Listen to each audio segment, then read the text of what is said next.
You are tuned in to the Empowerment Hour podcast, your digital classroom where women across all ages, backgrounds, and career levels tune in for guidance, inspiration, and a healthy dose of motivation. Hosted by award-winning author and success coach, Nancy Ruffin. The Empowerment Hour is dedicated to the woman ready to take charge of her life, live in her purpose, and be unapologetically authentic. It's where passion and purpose intersect. So if you're ready to start living on purpose, then you're in the right place. Let's get started.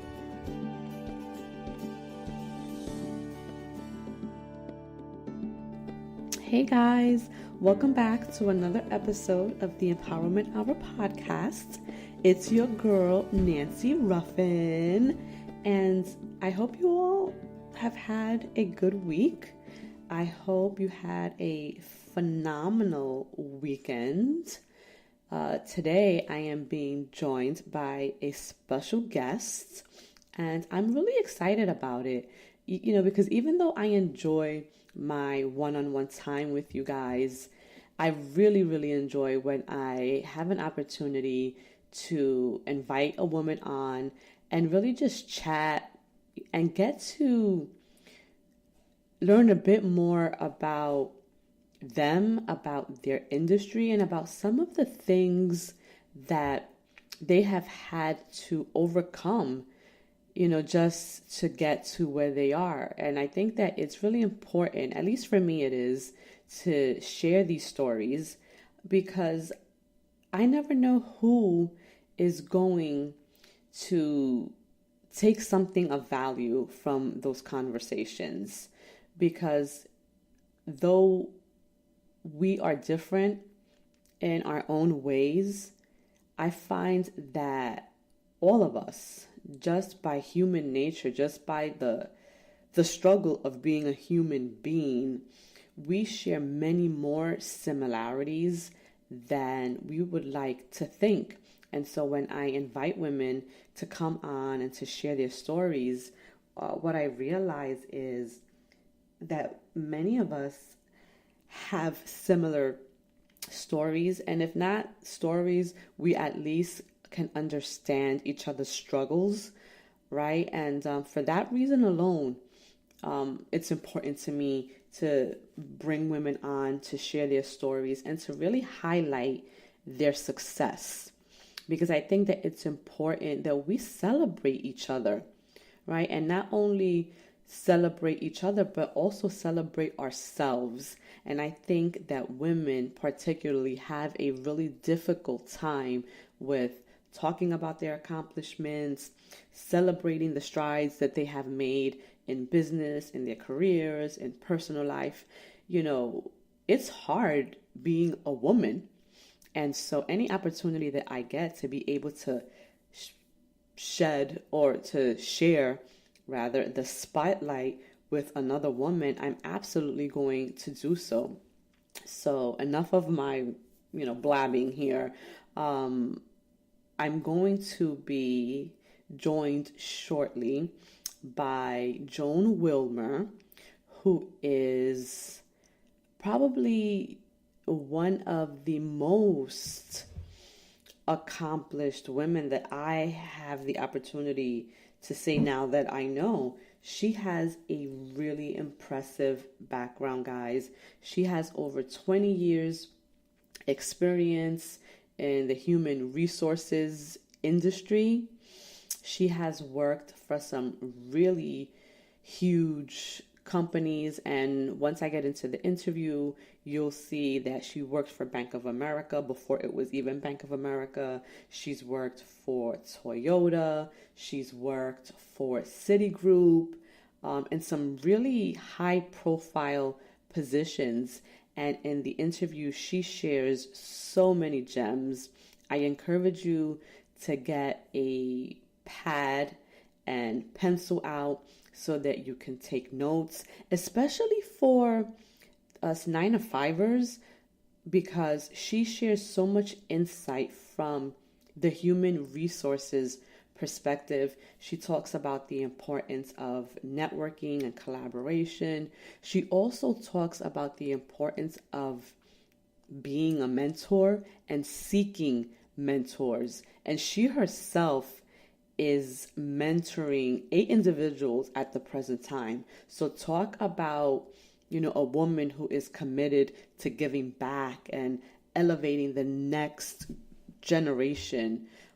It was a really great conversation. I'm so glad that she joined me. Towards the end of the interview, she talks, that's where she talks a lot about the collaboration piece and the networking piece and about the importance of not just making those connections, but about really fostering them and establishing authentic relationships, because it's those relationships where you're really connected and you are being your authentic self and you are really invested in that relationship that bears the most fruit. These are the people who are going to go to bat for you. When they have a seat at the table, they are going to make sure that they bring you along. They are going to speak highly of you when you're not in the room.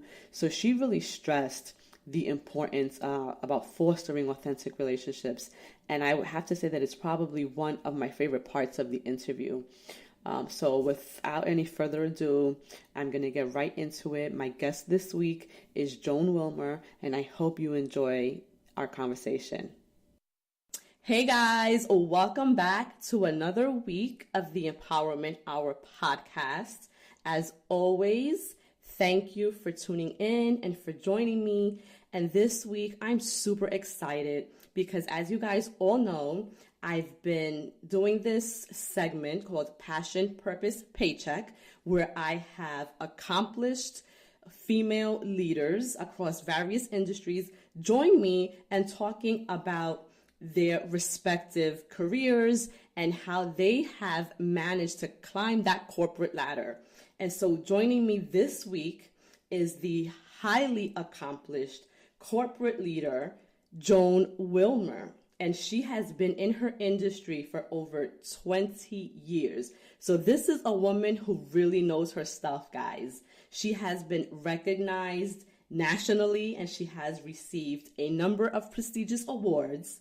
And she is also a business owner and investor of multiple franchises, across the DMV area. And so I'm really excited to have her joining us tonight. So hi, Joan, welcome. Nancy, thanks for having me on the show. I'm really excited and so proud of the platform that you have. So this is a real treat for me. Thank you. Well, for someone who is as busy as you are, doing so many things in business for women, I'm just grateful that you had the time for little old me. So thank you. Well, it's good to connect with another woman who's just as passionate about seeing us all climb, and you're doing so much to share knowledge and wealth with all of us girls. So I'm just so proud to be a part. So thanks for having me again. Well, great. So listen, we can go back and forth with, how proud we are of each other. But I really want my listeners, to learn a little bit more about you and to really connect with who you are and how you have managed, to get to where you are in business, especially coming up in a time where women and, female leaders was not the norm, so I guess if you can give us a little bit of your background and kind of let my listeners know, who is Joan and how did you get to where you are? Sure, and I'll try to keep this as succinct as possible. So my name is Joan G. Wilmer. G stands for Gabriella. So for many who know me personally, they call me Gabriella. Because there's several Joans in my family, which includes my mother, the late pastor Joan K. Wilmer, and other Joans in my family. So those who call me Joan are for work. So when I hear the word Joan, I know I need to straighten up. I have almost 20 years in HR and very proud of it, working primarily on Wall Street. Very fruitful career that I've just been incredibly blessed to have. I was born in New York, but raised in a small town called White Sulphur Springs, West Virginia. So I tell people I have New York roots, but the heart of a country person. Okay. And I have 5 siblings, and I come from a family of ministers and musicians, and people will tell you I'm just one of those people who work extremely hard, and I am very passionate about seeing women and minorities just be something much greater than any of us can comprehend. So how did I get into HR? Wow, very interesting story. So I went to Norfolk State University, a great HBCU in Norfolk, Virginia. And while I was there studying to get my bachelor's in social work, I had to work part-time to have money for college. And while I was working at Nations Bank part-time and studying to get my bachelor's in social work, I would work in the evenings in their collections department for Nations Bank on credit cards. And one evening, while I was going to work, they said, we have guests from our corporate office in Charlotte. And I got on the elevator, just getting ready to clock in for work, wasn't thinking anything about it. And there was a short man on the elevator who had this gray suit on and a tie with semi-trucks. And he said, tell me your name. And I told him my name. He said, tell me, what do you do? I told him what I did, and he said, tell me, what do you know about Nations Bank? And in my mind, I'm thinking, I'm young and sassy. Why is he asking me all these questions?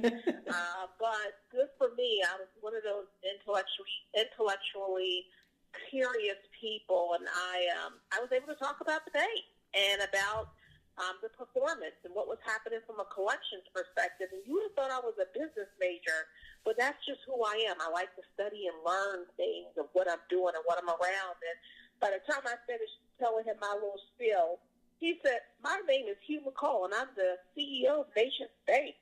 I said, oh, my goodness. Oh, my. Talk about divinely purposed. And he said, I really like you. And so from that conversation, that's how he learned about me being in social work. And he said, I want you to be a part of this leadership development program at Nations Bank. And that exposed me to personnel. And shortly after, Nations Bank became Bank of America. And it's funny, to this day, Bank of America still calls it personnel.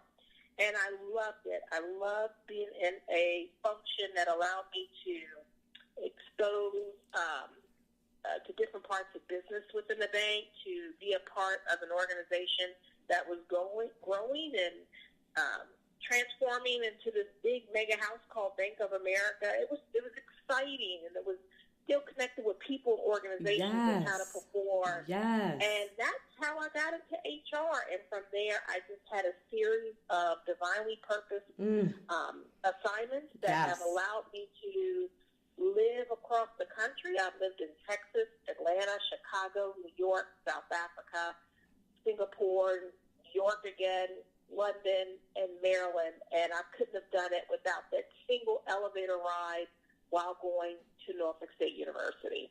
That is such an incredible story. And I'm so happy that you shared that, because I know that one thing that many of the women that I work with and the women that you kind of reach out to me struggle with is not knowing what path they should take in their lives, right? And I think that's true for a lot of us, where we may go, like you knew you wanted to do the social work, but God always has a greater plan for us, right? And so they always say you plan, God laughs, right? When you try to make plans, because, only He really knows what our true journey in this life is supposed to be. And I think your story really highlights that, okay, you were planning a certain life for yourself based on whatever was interesting you, right? At that time, you wanted to get into social work, and that's what you were working towards. And you were, you had this, you said, was it a part-time job at Nationwide? It was Nations Bank. Nations Bank, I'm sorry. Mm-hmm. Okay. And no, it's okay. And it was a part-time job. So I barely worked 20 to 25 hours a week because I was a college student. But, I wanted to go into social work because of my family. I come from a family of ministers. Mm-hmm. So everyone was either a pastor or a reverend or a gospel singer or something along those lines. I'm the only one who stepped out of that and said, I don't want to be a preacher. Let me just go into business or go, do something outside of it but still helping people. So social work was the closest that spoke to my heart, that I felt like I could still be a part of what I had been taught for so many years.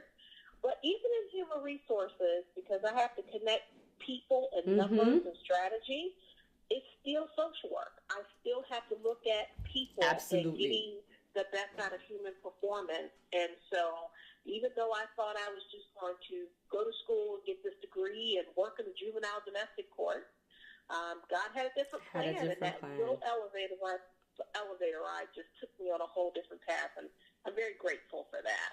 And so, so the point that I wanted to kind of make and tie in was that when you started working at Nation Bank, that was not your career goal working there. You were working there as a means to help you pay for college, right? Like that is true. That's all that was for you.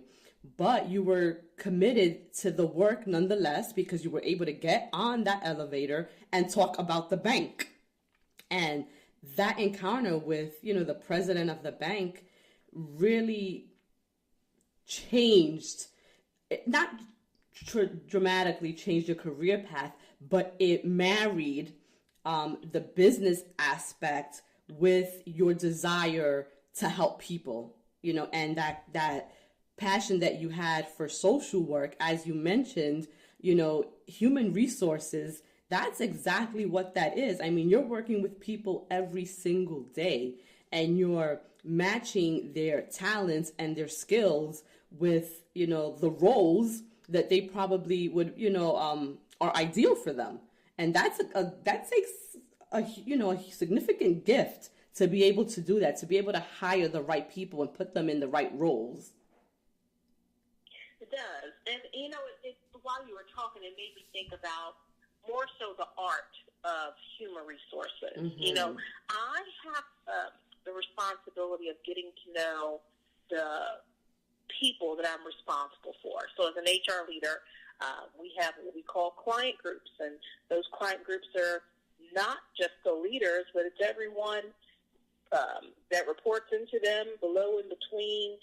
It's the population that brings that business unit to life. And so the art comes in where I have to get to know the person who's on the floor to the person who's in the office. And I have to be able to connect that to where they fit within the organization and how their talents align to what the organization's goals are. And then when I'm at the table with leaders, whether it's a discussion about the enterprise where I can talk about the forest from the trees in the organization or talk about a specific unit, I have to be able to link back what I know on that floor to the business strategy and numbers that they're constantly focused on. So it's almost like I'm their eyes and ears to help them make sense of whatever numbers they have crunched in that spreadsheet. And it's a very good feeling to know that you kind of help translate and help to make those connections happen and be those eyes and ears where there's not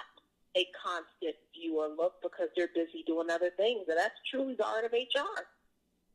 And I think that that's really important, because I think for many people, when we think of HR, we think of it just as that department that is responsible, for putting out the job openings and, conducting kind of those first interviews. But there really is, as you mentioned, a specific art and kind of science, behind that, because it's more than just the hiring of personnel, right? You are really the lifeline, I would say, of the organization, because you're bringing in the most valuable asset that a company has, and that's its human, capital, right? Because without the people, there is no company. That is correct. And, when you think about the history of human resources, this profession started out being more of a compliance function for any business. Back in I'm talking about many, many years ago, where you saw unions being birthed because people were not getting being put in jobs where there were environments where they were being treated fairly and safe, and their lives were being put in jeopardy. And I'm talking back to coal mining days and these factories. And human resources was birthed from that, where companies said, we can do better than just having unions. We can have internal structures that help us to think more progressively and get in front of these risk factors.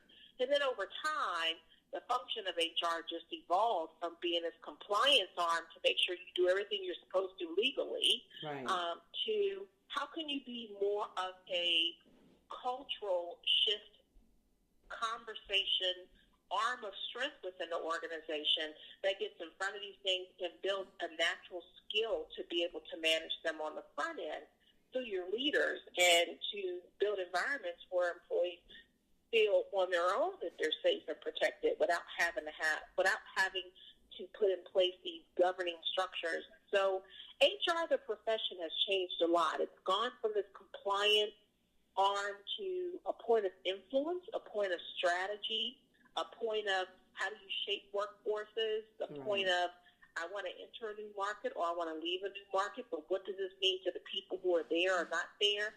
You really have to understand a lot. What I tell people who want to get into human resources, it's not just about liking and wanting to help people, but there's a business part of it, which is why I decided to pursue it as a career.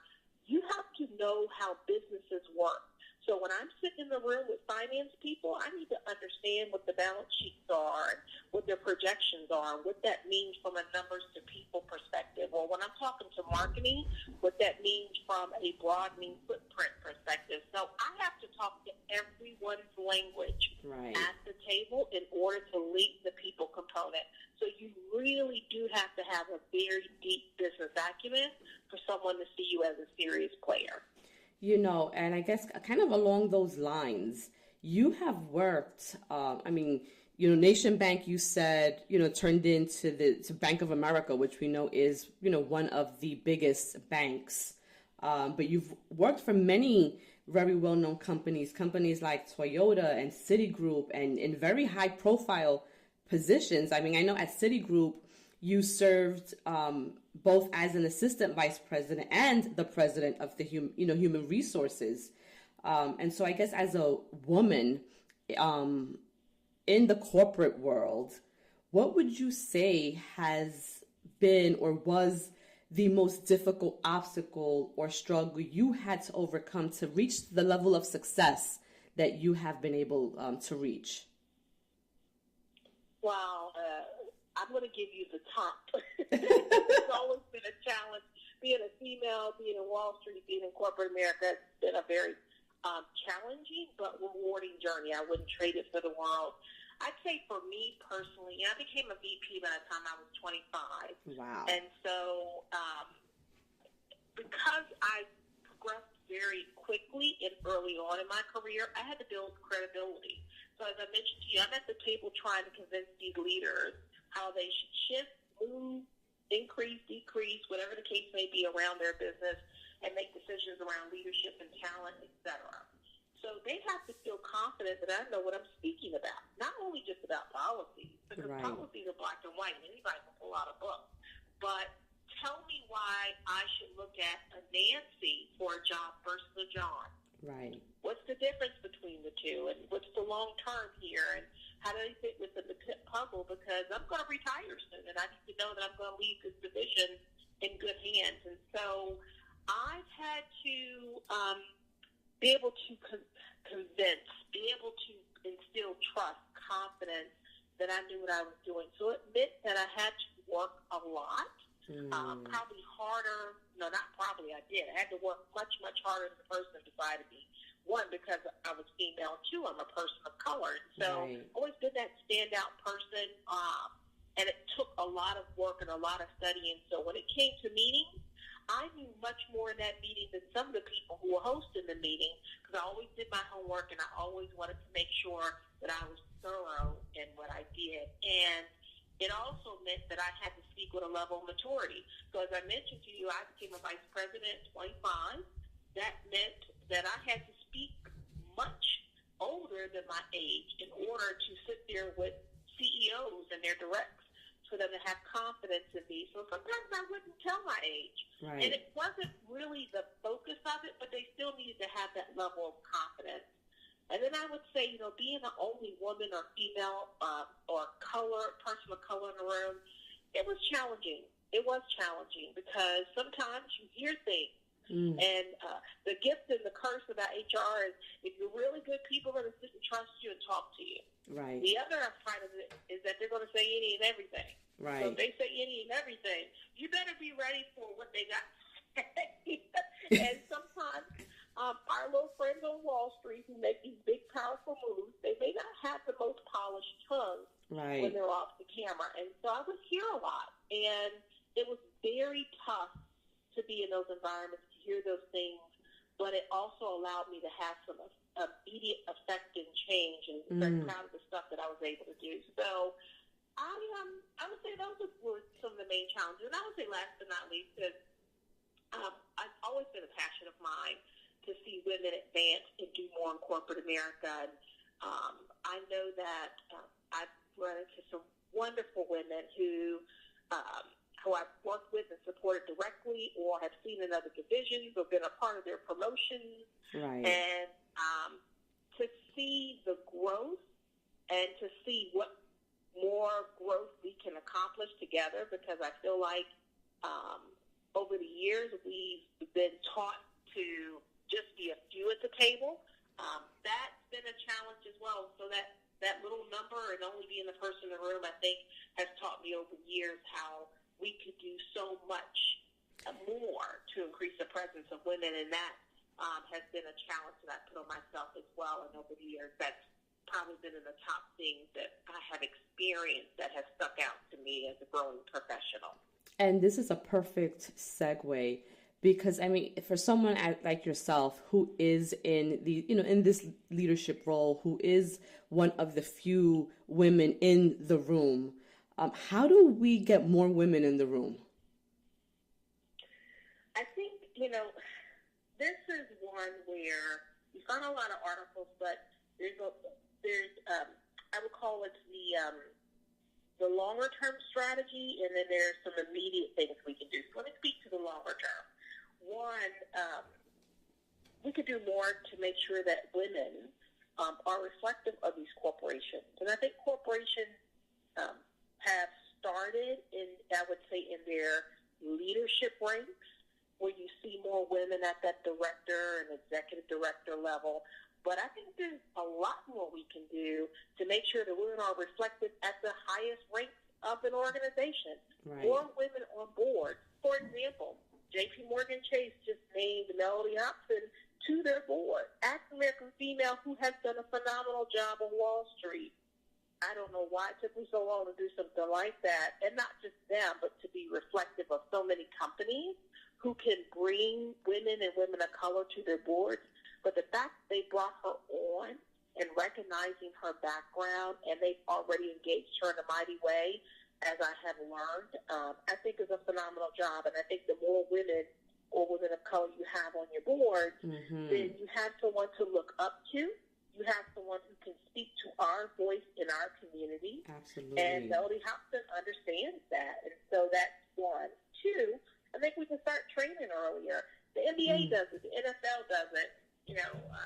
Most often when I'm at the table, Nancy, it's, Joan is great. She's good operationally. She knows the technical aspects of her job, but does she really get us as a business? And can she really transition into being that executive? Does she really know us, or do we know her? Or, in other words, they're trying to say, can we trust Joan to really carry the business? And the truth of the matter is, Joan probably can go in there and do a good job, but that learning of the behind the layers of the business, the technical, the operational arms of it, but the historical legacies of what it took to get that business to where it is today, that takes early training. And I think we could do a lot more of that, as we've seen in other professions, on the front end. Why aren't we starting in middle and high school just to focus on careers like that for women? And there's not a lot of that. Or in corporate America, we often see be leadership development programs focused on that mid-career and senior career. It's too late. Right. And most often, if they don't have a mentor or someone who's helping to groom them from when they were just starting their career to help them get that history and that legacy, then you really do miss a wealth of knowledge. And then I would say, last but not least, from a long-term strategy, is just making sure that there are programs that allow for women to be not only included, but to have a voice. Most often you see representation in the room, and that's what we report on. We report on numbers. But where does that inclusion of voice come from? How is that woman being able to speak to what's happening from a client, a business growth perspective, making keen decisions that shape the direction of your organization? Sometimes it's just about giving them an opportunity to speak to it. We'll give women a chance to just see a different layer of the business that helps them feel empowered and to grow that thought leadership that they will often say we don't have. And it's the decision that makes the difference between if Joan gets selected or if Jeff gets selected. Now, let me tell you about the short term. I do believe there's some short-term things. Those are long-term things I think organizations have to chip away and work on. And that is, I was just reading this study about women and women of color specifically, and how we've been trained to come up in corporate America. And it was talking about how we are often taught to be rooted in business.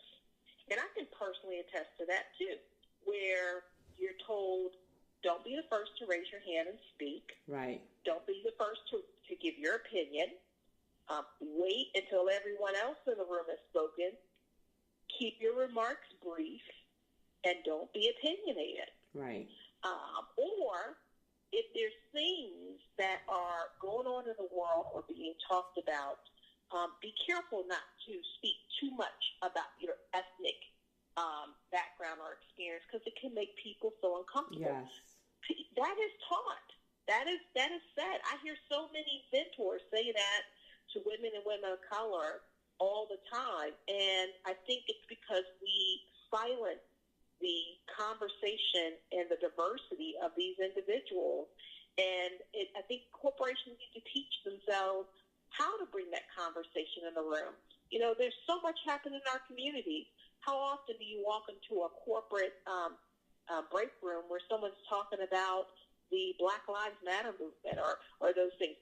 We can't ignore that it's happening to this community. Right. We just can't. Right. But it still affects that person that you expect to perform day in and day out.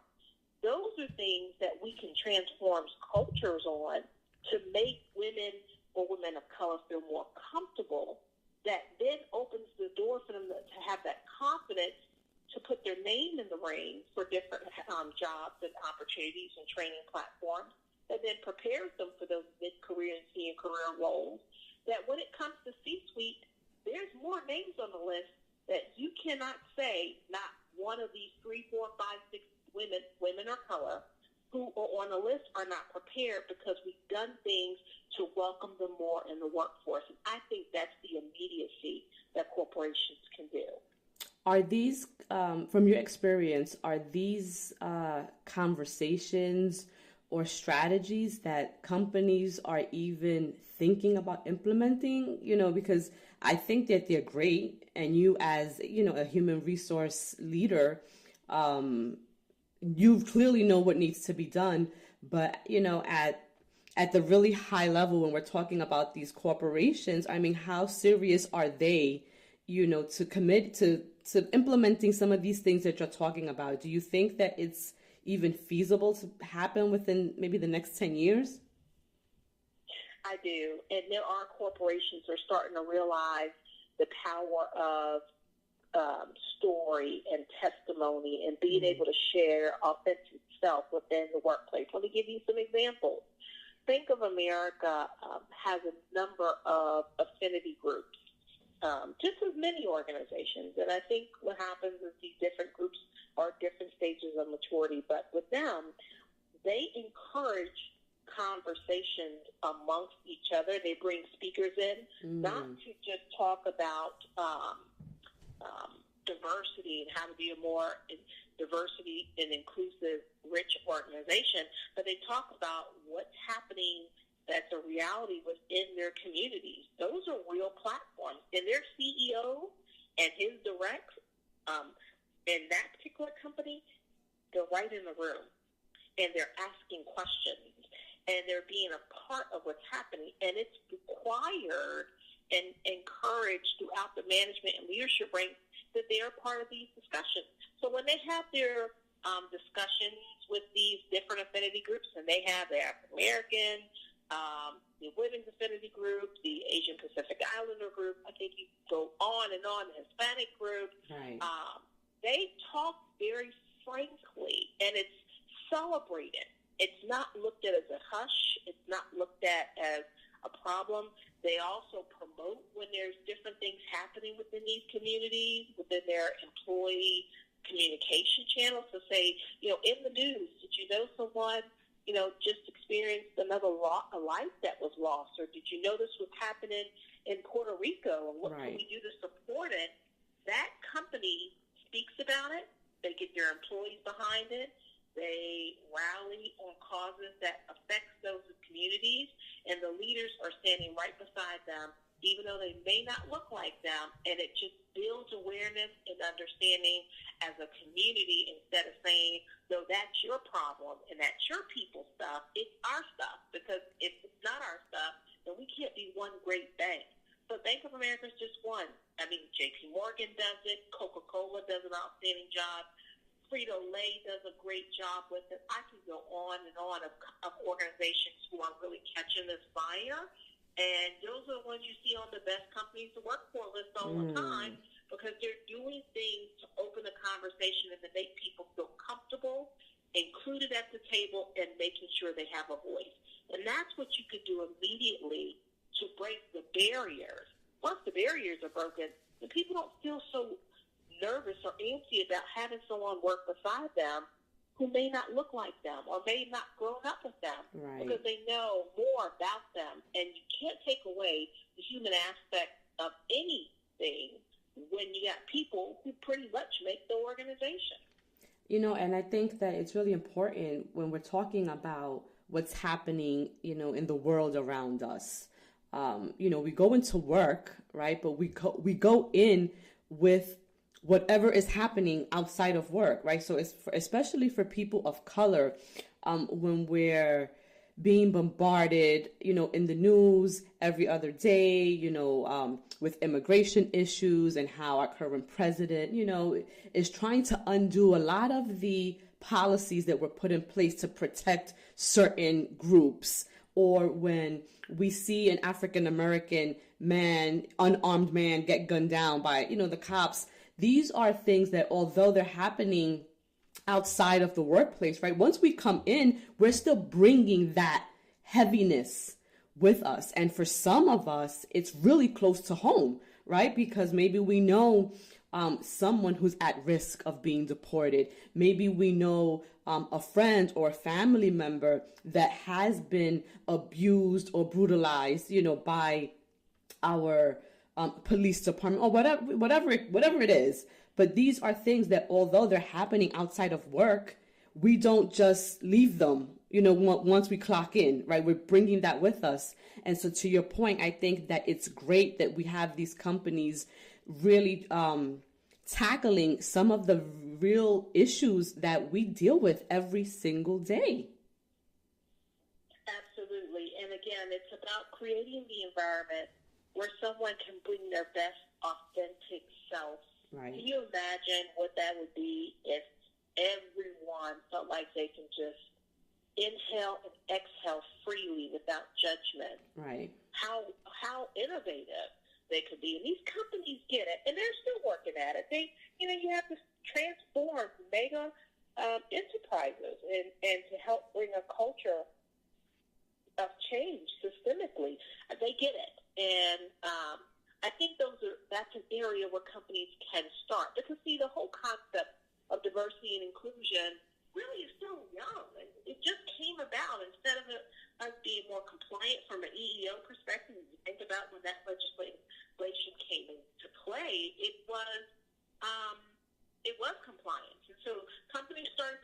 let's, like HR, let's be more influential, and let's train people to do different and to think different and to be different, so that we can make it a natural part of our culture. And so that's why we have so much focus around it. And it's really about the environment or space and how you can help people to be their best self. And if you think about it, it's the same environment and space where people make decisions to stay, leave, or join a company.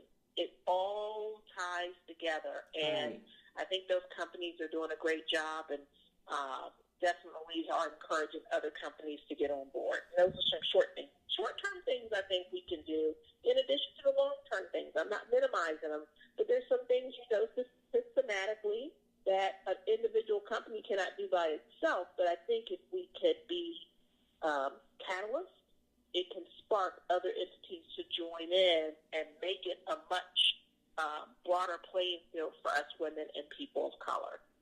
And now shifting gears a little bit, because we're talking about some of the very real things that kind of happen, within our communities. The Time's Up and Me Too movements are really big deals right now. And so in a time where we're seeing so much light being shed on these kinds of movements, and we're encouraging women, to speak up and speak out and really to share their voice, because that's really what these movements are about, to kind of break the silence. How is it affecting, I guess, employers? Because we see what's happened in Hollywood, and how some of, the most powerful men in Hollywood have been brought down by women, and with them speaking up and speaking out. What measures do you think should be put in place, at least from an employer perspective, to really discourage? Well, I mean, I know that it's already in there, discouraging the sexual misconduct, but more the abuse of power, because I think that is where most of this stuff comes from. Men are, in these positions of power, and they believe that they're untouchable, and for a really long time they have been, right? They have conducted themselves in a way that has been demeaning to women. It has placed us, in a lot of instances, uncomfortable situations. And because we have been taught to kind of not speak out and be quiet, and we're afraid to lose our jobs, right? We deal with it, but we're at a time where women are not being quiet anymore. So what can employers really do to, when it comes to the men who are in power in these companies, to ensure that they're not abusing their roles? I love this topic because I feel like it's reflective of just where this country is right now, and how we're just tired of sitting back and being quiet. I think there's a movement that is just rumbling across the country for Time's Up, Me Too, and other movements, even to the politics of what this country's going through. And Harriet Cole, who's a magazine editor, author, speaker, just phenomenal leader, just did a segment on this. And, we were talking about how this Time's Up movement has just created another voice of advocacy. I think what's happened is with anything where someone feels like you're being mistreated or being made to feel or take on a certain action, it's where do you go to? Where do you report things? Who can be that objective voice that's not going to retaliate against me? And these movements have allowed us to have a voice of advocacy, not only in Hollywood, but it's happening in corporate America.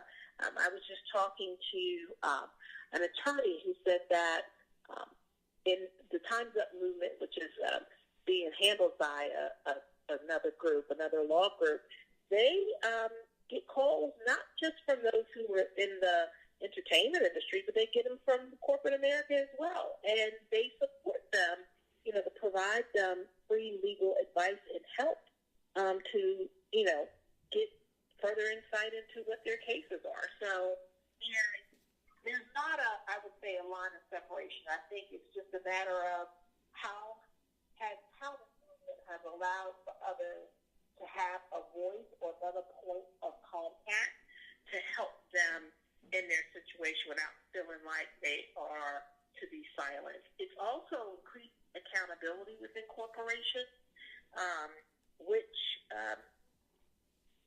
in the past, I'm going to be honest, most corporations really didn't have that point of accountability outside of their spoken policies and what they would say in their training. But right. It just didn't fall but so far until there was a check that needed to be paid. Right. That's when it got serious. Right. When there was something that was going to expose someone in the corporation or the corporation itself, that's when accountability had to be made. And in some cases, if accountability was going to affect an individual where there was a deep personal relationship, sometimes those were skirted over as well. Me Too and Time's Up now has put a light on that to say there needs to be some form of accountability. So now corporations, just as they do in their business practices, where they have laws on how they can operate their businesses, they're now being forced to focus on, so where does accountability start and stop? Right. There is knowledge of things. It's also has been a catalyst for those to look at things from a cultural perspective, meaning, not just compliance. So let's face it, you go into a corporation, you start as a new employee, they have you go through orientation, and one of the check the box, we have you signed off that you went through sexual harassment and harassment training. More than likely, it's depending upon the company, that's probably the only training you're going to get for a little while. And right. It's usually an online portal. Now these corporations, through the movement of Time's Up and Me Too, are being asked to focus on training and how to build cultural awareness, accountability, and environments that are not tolerating that type of environment. It's also challenging HR functions and how they set up in the workplace. As I mentioned earlier, that whole having an advocate, well, HR has, in many cases, been that function, or you might call it employee relations, depending upon how your company is set up. Right. Those have now been embedded functions, so they may not be a separate structure that can manage and report objectively. They may fall within a management chain. Sometimes that has clouded some of the review and management of claims that come through because you have a management and political structure that's overseeing it. You just never know if that structure is a structure of racism or internal business reporting line that often leads to corporate bullying or politics. So now corporations are really thinking about where is their human resource functions and these lines where they can report confidentially and have someone who is trained to investigate them and look at them in a way that is objective and helpful and keeps the organization's integrity intact. And there's a lot more, but it's really those things where you see a lot of cog and wheel turns that are taking place in the corporation. It's just putting the spotlight on it and saying, now, how are you going to react now? And what structure and changes are you going to put in place to protect us? And corporations can no longer turn a blind eye to it because Time's Up has been that catalyst of a voice. Yeah, and I think that it's not going away anytime soon. This is just the beginning, and I think that as women continue to get more support in these spaces and they feel empowered to speaking out, we're going to see a lot more of this, and I think it's just going to get stronger and we're going to get louder, and I think that we're also going to see a lot more women in these leadership roles, in these spaces where traditionally we've been kept out of, and it'll change or it'll shift a little bit the playing field. So it won't only, for instance, maybe in your case, maybe you have always only been the only woman in the room, or maybe one of two women in the room. And so when you're the minority, it's really easy to feel outnumbered, right? And so I think we might put up with or deal with a lot more because we are the minority. Whereas if there were a number of us, that there's power in numbers, right? And so when you have kind of a backup, right, your girls, quote unquote, it really empowers you to call out nonsense, or disrespect when it's happening. So I think that we are really shifting. This conversation is going to get louder, and eventually, men are going to be put on notice, if they haven't already. And not just men, but those who have coddled their behavior or hidden their behavior. Oh, yes. Because yes. they can't do it by themselves. Absolutely. So, I've seen that where through someone's, career desires or what they've been trained to believe or do, where they have turned a blind eye to these things. Yes. It puts everyone on those. We're all responsible. So if I've been that HR person where I know I've had a leader who has not created a fair environment and made equitable decisions for others, or have done things that have crossed the line and fall within the category of harassment, sexual harassment, and I didn't expose that or manage that in a way that was fair and equitable to all parties, then I'm just as responsible. So it definitely put the spotlight on it. But there's something else that it's starting to do that I don't want to miss, and that is it's starting to underscore things that have been out there that I think you want to see more of. And that is, for example, equal pay. Equal pay for women has been a very hot topic, and where there's been a lot of studies around how much women make compared to men who do the same job. Right. And with movements like Time's Up and Me Too, it is forcing companies to look at equity in the workplace, equity of not only opportunities and representation at certain management levels, but what are we paying these women, and what are we doing to support them from a training development perspective? And the same support that we give to men, are we doing that for women? And so there's a lot of corporations you see in the news who are giving bonuses, making pay equity adjustments, looking at this very closely because it is about equal, fair treatment. Absolutely. So Time's Up really is a movement that I just can't wait to see the things that unfold in the next year or two, because I do believe it's going to have that level of effect. Absolutely. And it's going to be interesting to see how it all unfolds. And I guess shifting gears a little bit, and I've already kept you way longer than I promised, but this conversation is just too good. And I'm going to have a couple of more questions, and I promise I'll let you go. But for someone in a leadership role, talk to me about the power of collaborating rather than competing. How important is networking and relationship building when we're anywhere, not just the corporate space, but just in life, right? How important is it to collaborate rather than to compete, especially when it comes to women? Well, I'll go back to something that I said earlier, and that is around building an environment where people can feel included and be encouraged to be a part of the conversation. And that only happens when you get to know people. And you get to know people through cultivating relationships. And relationships have to be authentic. I was just sharing with someone who was asking me about my own life lessons and what I've learned. And I said, one of the things I've learned growing up in my career is I was told early on, you need to build relationships. You hear that.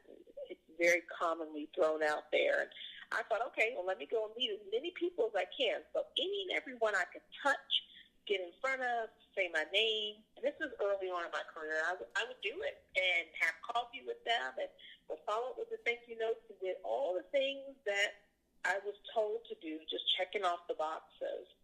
So I knew a lot of people.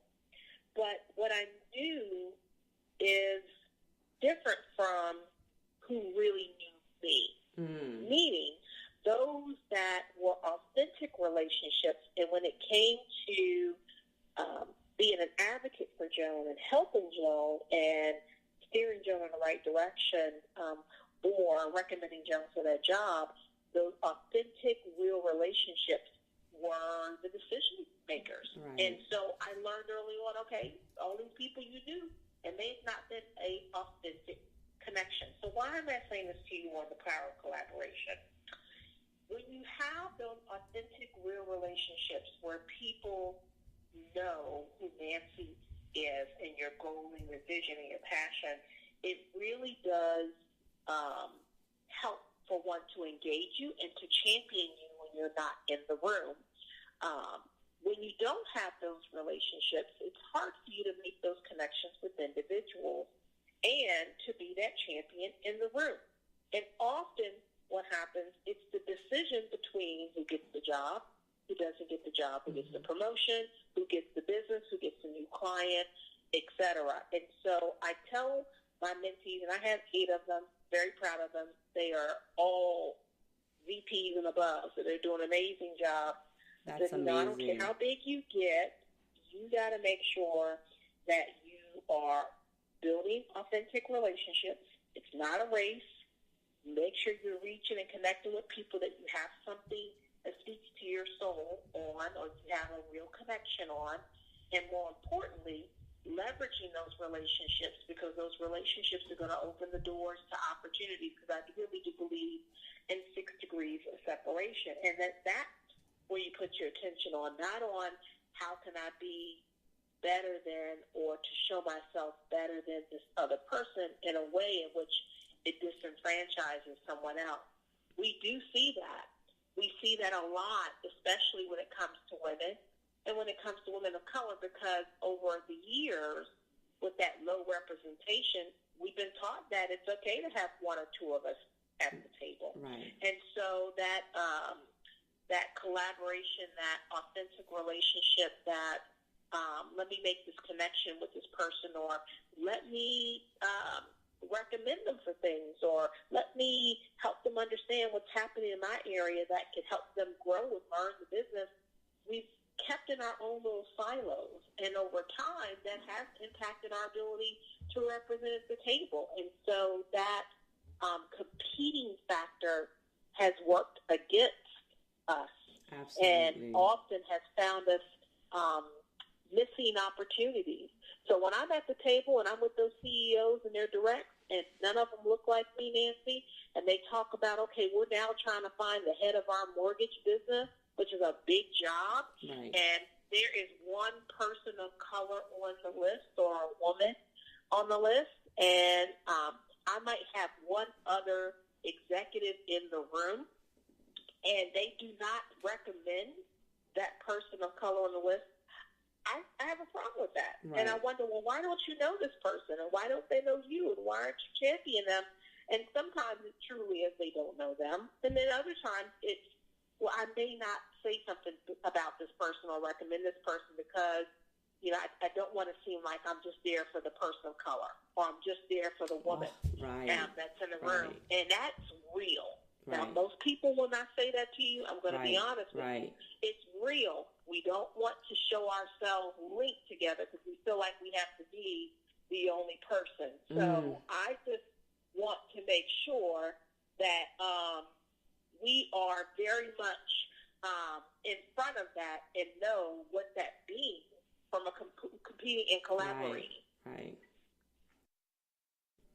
Well, clearly you have not fallen into that rut of competing and collaborating, because you just mentioned a while ago that you have 8 mentees. So I think that says a lot about your commitment to not only bringing up the new generation, but you really are committed to embracing and collaborating, across the board. So I think that's great.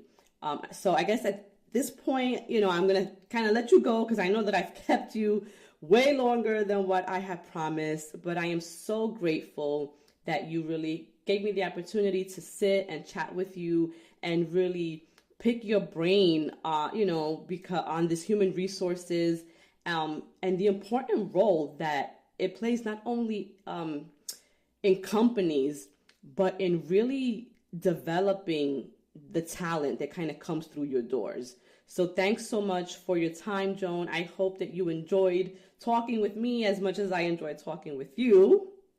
Absolutely, absolutely. This has been fun, and it's been good to talk about the past and what's happening currently, and these are topics you can continue to talk about. And so I applaud you that you're making it a part of your platform, but more importantly, I encourage you to continue to make it a part of your platform, because that's the only way that we can bring about change. And so awareness is the catalyst for change. And so thank you for what you're doing with this segment and those that are to come. Absolutely. And now, before I let you go, I just want to give my listeners a way that they can connect with you and maybe reach out to you. And one of the things that I always encourage when I have guests on for my listeners is that if they connected with anything that the guest shared, I always encourage them to kind of reach out to the guest directly and kind of let you guys know, because I think it's important whenever we're sharing information and we absorb something of value.